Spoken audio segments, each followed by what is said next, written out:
नमस्कार जयनारायण जी।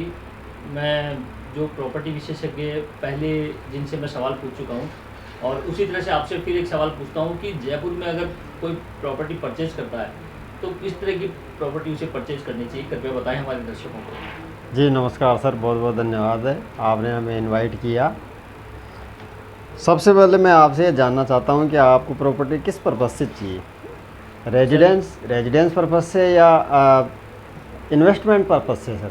सर ये एक बहुत बेहतरीन सवाल है। मैं ये दोनों चीज़ें जो है लागू करता हूँ कि मुझे अगर आज तो इन्वेस्टमेंट के हिसाब से परचेज़ करनी है, लेकिन 2-3 साल बाद मैं रहना चाहूँ तो रह भी सकूँ, तो मुझे किस तरह की प्रॉपर्टी खरीदनी चाहिए? देखिए सर, इन्वेस्टमेंट पर्पज़ से अगर आप देखना चाह रहे हैं तो उसके लिए शहर से थोड़ी दूरी होना ज़रूरी है। इसका मेन कारण ये है कि जैसे आप कहीं डेवलप एरिया में इन्वेस्टमेंट कर रहे हैं जहाँ पे लगभग सारा डेवलपमेंट आ चुका है, तो वहाँ रेटों का बूम नहीं रहेगा। रेटों में ग्रोथ रहेगी, मैं मना नहीं कर रहा, लेकिन उसमें क्या रहेगा कि जितना भी डेवलपमेंट है वो आ चुका, जो रेटों का बूम है वो आउटसाइड में आएगा। मान लीजिए आप रिंग रोड के आसपास कोई प्रोजेक्ट देख रहे हैं और वहाँ पे इन्वेस्टमेंट करना चाह रहे हैं, तो वहाँ ये रहेगा कि जैसे कोई नया प्रोजेक्ट, जैसे रिंग रेल प्रोजेक्ट की चर्चाएं चल रही है। अभी बजट में आपके जयपुर भीलवाड़ा एक्सप्रेसवे का भी नाम आया है।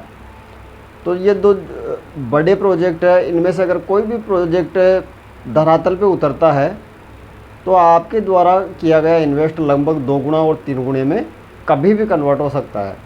तो जो इन्वेस्टमेंट है वो शहर से थोड़ा सा आउटर ही करना चाहिए अपन को। जी अच्छा, दूसरा भाई कि सर ये मानते हैं कि जेडीए अप्रूव्ड प्रॉपर्टी और सोसाइटी के जो पट्टे वाली प्रॉपर्टी होती है, इसमें कुछ फ़र्क होता है? जी जी सर, बिल्कुल, बहुत अच्छा सवाल है आपका। क्या है कि कई बार लोग जानकारी के अभाव में और सस्ते के चक्कर में सोसाइटियों में निवेश कर देते हैं। उसके कई नुकसान हैं, कहीं क्या पूरी तरह से नुकसान ही समझिए आप। जेडीए ने पूरी तरह से प्रतिबंध लगा रखा है अवैध प्रॉपर्टी पे। अगर उसका फिर भी कारोबार होता है तो उसका खामियाजा बेचने वाले को भी भुगतना पड़ता है, तो ख़रीदने वाले को भी भुगतना पड़ता है। अब जैसे कि हर बार नया मास्टर प्लान जब भी लागू होता है तो उसमें नए प्रोजेक्ट, गवर्नमेंट के प्रोजेक्ट लॉन्च होते हैं, तो हो सकता है उन प्रोजेक्टों में आपके द्वारा लगाई गई पूंजी किसी काम की नहीं रहे। तो मैं यही सजेस्ट करूंगा कि आपका जहां भी निवेश रहे जेडीए अप्रूव्ड प्रॉपर्टी में रहे सर।